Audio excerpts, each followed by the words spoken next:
साथियों नमस्कार, मैं स्टेशन मास्टर रोशन कुमार वेदा आप सभी का स्वागत करता हूं आपके अपने यूट्यूब चैनल एसएम रोशन में।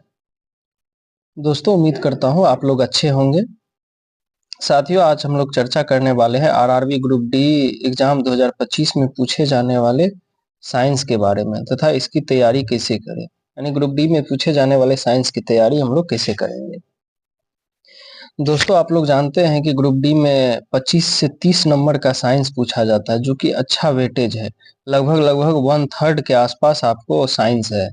तो जब तक आप लोग साइंस में बढ़िया स्कोर नहीं कीजिएगा सिलेक्शन में थोड़ा दिक्कत होगा। इसीलिए आप लोग को सिलेक्शन पक्का करना है तो साइंस की तैयारी अच्छे से करनी पड़ेगी और आपको 90 से 95% स्कोर साइंस में करना पड़ेगा। दोस्तों बहुत सारे बच्चों का सवाल रहता है कि हम साइंस पढ़ते हैं बहुत अच्छे से लेकिन फिर भी एग्जाम में जाते हैं तो हम गलत आंसर लगा के आ जाते हैं। तो दोस्तों सब चर्चा करेंगे आज हम लोग।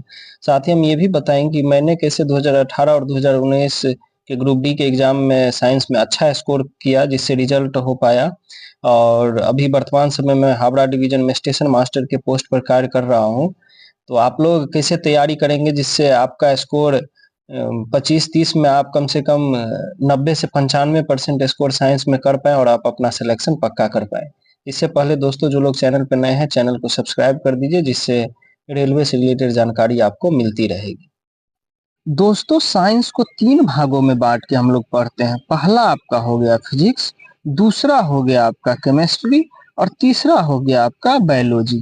आपको तीनों सब्जेक्ट पे पूरा ध्यान देना है, तीनों पे बराबर ध्यान देना है क्योंकि तीनों से 8-8 10-10 क्वेश्चन पूछे जाते हैं। किसी से 1-2 क्वेश्चन ज्यादा, किसी से 1-2 क्वेश्चन कम। तो आपको तीनों फिजिक्स केमिस्ट्री बायोलॉजी तीनों को बढ़िया से पढ़ना है। किसी पे कम किसी पे ज्यादा ध्यान नहीं देना है, तीनों को बराबर ध्यान से और अच्छे से आपको पढ़ना है। दोस्तों मैं 2018 का ग्रुप डी 2019 के ग्रुप डी में मेरा रिजल्ट हुआ था और फाइनली 2019 के एनटीपीसी के थ्रू स्टेशन मास्टर के पोस्ट पे ही हम ज्वाइन किए थे क्योंकि इधर मेरा हो गया तो फाइनली हम यहाँ ज्वाइन कर लिए थे। तो दोस्तों आप लोग को बताते हैं कि हम कैसे पढ़ते थे साइंस को। तो जैसे मेरा क्या शेड्यूल था कि आप फिजिक्स एक लिए, फिजिक्स मान के चलिए उठाए, उसमें 1 से 10 चैप्टर है। सपोज कीजिए 1 से 10 चैप्टर है तो हम क्या करते थे, पहला चैप्टर उठाते थे, उसको पढ़ते थे, पढ़ने के बाद पुनः उसका रिवीजन करते थे। रिवीजन करने के बाद क्या करते थे कि उस चैप्टर से रिलेटेड 200 से 300 क्वेश्चन लगाते थे। दूसरा चैप्टर पढ़े, उससे रिलेटेड 200-300 क्वेश्चन लगाए, फिर तीसरा चैप्टर पढ़ते थे, उससे रिलेटेड 200 से 300 क्वेश्चन लगाते थे। जिससे क्या होता था, चैप्टर पढ़ लिए, उसके बाद रिवीजन कर लिए, सब्जेक्टिव बढ़िया हो गया, 200-300 क्वेश्चन लगा लिए, फिर ऑब्जेक्टिव बढ़िया हो गया। ये करना। फिर जैसे 2-3 चैप्टर आप पढ़ लीजिएगा तो तीनों चैप्टर का एक दिन समय निकालिए, उससे अगले दिन और उसको क्या कीजिए कि एक बार रिवीजन कीजिए तीनों चैप्टर को, और जितना क्वेश्चन आपने लगाया है उसको एक बार फिर से देखिए। इसके अलावा आपको अगर कोई डाउट रहता है तो आप क्या कीजिए, अपने नोट से उसको चेक कीजिए और नोट से देखिए कि कोई दिक्कत तो नहीं हो रहा है, मतलब कहाँ दिक्कत हो रहा है। तो ये करते थे हम भी, नोट्स देखते थे, अगर नोट्स में लगा कि ये है, उसमें दिया हुआ है तो उसको पूरा बढ़िया से देख लिए। तो क्या होता था कि दोबारा जब पढ़ते थे तो समस्याएं दूर हो जाती थी। तो ऐसे हम पढ़ते थे। फिर क्या करते थे, जैसे 1 से 2 महीना में आपको रिवीजन करते रहना है, पूरा प्रीवियस को आपको पढ़ते रहना है। एक एक महीना पे, एक एक महीना पे जितना आपने प्रीवियस देखा है उस सब को आपको पढ़ते रहना है। तो ये हम करते थे कि 1 महीना आपका जैसे हो गया तो पिछले जितना भी 1 महीना में हम पढ़े थे उस सबको क्या करते थे, उसका रिवीजन कर लेते थे। रिवीजन करने से क्या होता था कि जब हम एग्जाम देते थे तो मेरा क्या होता था, क्वेश्चन बहुत कम छूटता था। जितना क्वेश्चन हमको आता था, पढ़ के जाते थे, वो क्वेश्चन अगर उसमें एग्जाम में पूछ दिया है तो क्वेश्चन छूटता नहीं था।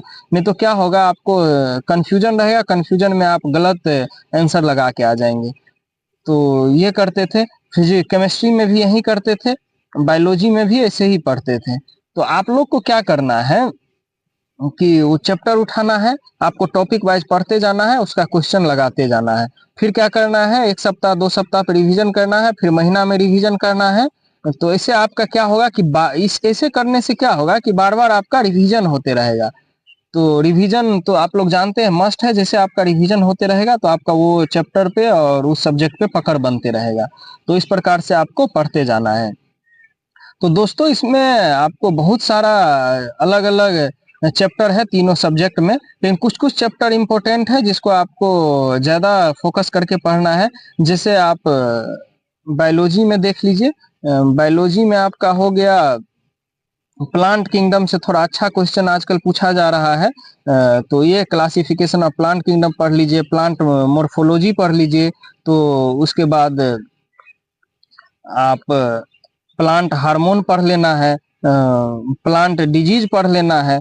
तो ये आपको पढ़ते जाना है। इसके अलावा आपका हो गया, ये तो प्लांट से रिलेटेड हो गया। इसके अलावा आप मानव से रिलेटेड आपको पढ़ना है तो इसमें आप पढ़ सकते हैं कंकाल तंत्र हो गया, पाचन तंत्र हो गया, श्वसन तंत्र हो गया। उसके बाद मानव रोग हो गया, मानव रोग से अच्छा क्वेश्चन बनता है तो ये आपको पढ़ लेना है बढ़िया से। तो ये सब कुछ कुछ चैप्टर है जो आपको फिजिक्स में अच्छे से पढ़ लेना है। पढ़ना सब है लेकिन ये कुछ चैप्टर है आपको ज्यादा फोकस इस पे करना है। तो ये हो गया आपका बायोलॉजी में। फिजिक्स देखते हैं हम लोग, फिजिक्स में क्या क्या पढ़ना है आपको। इम्पोर्टेंट चैप्टर फिजिक्स में आप लोग का न्यूमेरिकल भी पूछता है, तो न्यूमेरिकल भी आप लोग साथ में पढ़ते रहिएगा। न्यूमेरिकल भी बहुत हार्ड नहीं, इजी ही पूछता है, लेकिन फिर भी थोड़ा आप उसका पढ़ते रहिएगा न्यूमेरिकल। फॉर्मूला वगैरह याद रहेगा तो न्यूमेरिकल आपको बन जाएगा, तो फॉर्मूला वगैरह देखते रहिएगा। इसमें जो मेन चैप्टर है आपका यूनिट एंड डायमेंशन हो गया, ये यूनिट से क्वेश्चन पूछ लेता है। उसके बाद दूसरा हो गया आपका मोशन हो गया। तीसरा आपका हो गया फोर्स। इस सब से आप जो बता रहे हैं उससे आपका न्यूमेरिकल भी बनता है, तो इसीलिए न्यूमेरिकल भी देखते रहिएगा। चौथा आपका हो गया ग्रेविटी, तो ये भी आपको पढ़ना है बढ़िया से। पांचवा हो गया आपका वर्क पावर एंड एनर्जी, यहाँ से भी आपको न्यूमेरिकल बनेगा तो न्यूमेरिकल भी पढ़ लेना है इधर से। इसके अलावा आपको हीट हो गया, हीट से भी अच्छा क्वेश्चन पूछता है तो आपको हीट भी पढ़ लेना है। उसके अलावा आप पढ़ लीजिएगा इलेक्ट्रिक करंट, उसके अलावा मैग्नेटिज्म। तो ये सब कुछ चैप्टर है दोस्तों जहाँ से क्वेश्चन फिजिक्स में अच्छा बनता है। तो आप लोग को इसको बढ़िया से पढ़ना है और रिवीजन करते रहना है। रिवीजन बहुत जरूरी है। तो जो भी चैप्टर आपको बता रहे, पढ़ना आपको सब चीज है लेकिन ये सब चैप्टर से ज्यादा क्वेश्चन पूछता है तो इसको थोड़ा ज्यादा फोकस कीजिएगा और रिवीजन भी करते रहिएगा। इसके अलावा देखते हैं दोस्तों केमिस्ट्री में आप लोग को कुछ इम्पोर्टेंट चैप्टर है वो भी आप लोग देख लीजिए, वो आप पढ़ लीजिएगा बढ़िया से। तो केमिस्ट्री में आपका हो गया जैसे एटॉमिक स्ट्रक्चर हो गया पहला चैप्टर, ये आपको पढ़ लेना है। दूसरा आपका हो गया केमिकल बॉन्डिंग, ये आपको पढ़ लेना है।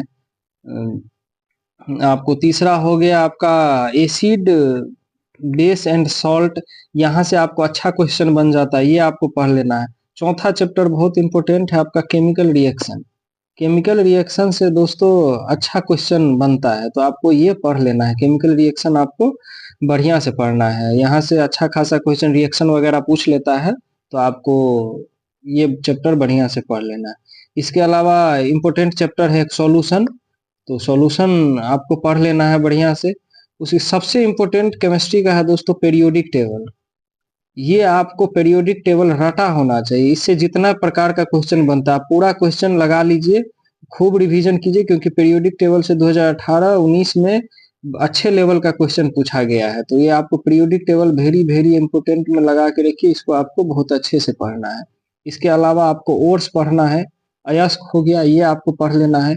ऑर्गेनिक केमिस्ट्री आपको पढ़ लेना है बढ़िया से, ऑर्गेनिक केमिस्ट्री भी पढ़ लीजिएगा, यहाँ से भी कुछ क्वेश्चन बन जाते हैं। इसके बाद आपको एक चैप्टर है आपको लॉ ऑफ गैसेज, एक चैप्टर आपका लॉ ऑफ गैसेज है, ये भी आपको पढ़ लेना है। तो ये भी आप पढ़ लीजिए, यहाँ से आपको केमिस्ट्री यहाँ से आपका कंप्लीट हो जाएगा। तो दोस्तों ये सब चैप्टर जो हमने बताया उस पर आप लोग थोड़ा ध्यान दीजिए। और ये सबसे इम्पोर्टेंट आप लोग को एक चीज करना है कि जो जहां आपको जिस भी चैप्टर में दिक्कत होगा उसको आप एक पेज पे लिख के रखिएगा पॉइंट वाइज, जिससे क्या होगा कि आप इसको बार बार रिवीजन करते रहिएगा। रिवीजन करने से क्या होगा, इस टॉपिक से रिलेटेड आपको समस्या दूर हो जाएगी। और अगर ज्यादा दिक्कत हो तो बीच में आपको नोट्स देखते रहना, बीच बीच में आपको नोट्स देखते रहना है, जिससे आपका सब्जेक्टिव भी रिवीजन होते रहेगा। तो इस प्रकार से, और शॉर्ट नोट्स बना के रखिएगा। ये आपको ये बहुत इम्पोर्टेंट है। शॉर्ट नोट्स आपका क्या करेगा कि आपको एग्जाम में से 10 दिन 15 दिन पहले आपको रिवीजन करने में बढ़िया रहेगा, जिससे क्या होगा कि कुछ कुछ चैप्टर जहाँ पे आपको ज्यादा दिक्कत हो रहा है उसका शॉर्ट नोट्स वगैरह है, तो उसमें आपको रिवीजन तुरंत हो जाएगा। और तुरंत 1 सप्ताह पहले रिवीजन किए रहिएगा तो तुरंत नहीं भूलिएगा, आपका एग्जाम में अच्छा परफॉर्मेंस आएगा। तो ये भी आप कर सकते हैं, शॉर्ट नोट्स बना के अपना रख लीजिएगा, एग्जाम में आपको इससे आसानी होगी। दोस्तों उम्मीद करता हूँ वीडियो आपको अच्छा लगा होगा। अगर अच्छा लगा हो तो लाइक कर दीजिए, चैनल पर नए हैं तो सब्सक्राइब कर दीजिए, क्योंकि रेलवे से रिलेटेड जानकारी आपको इस चैनल पर मिलती रहेगी। जय हिंद दोस्तों।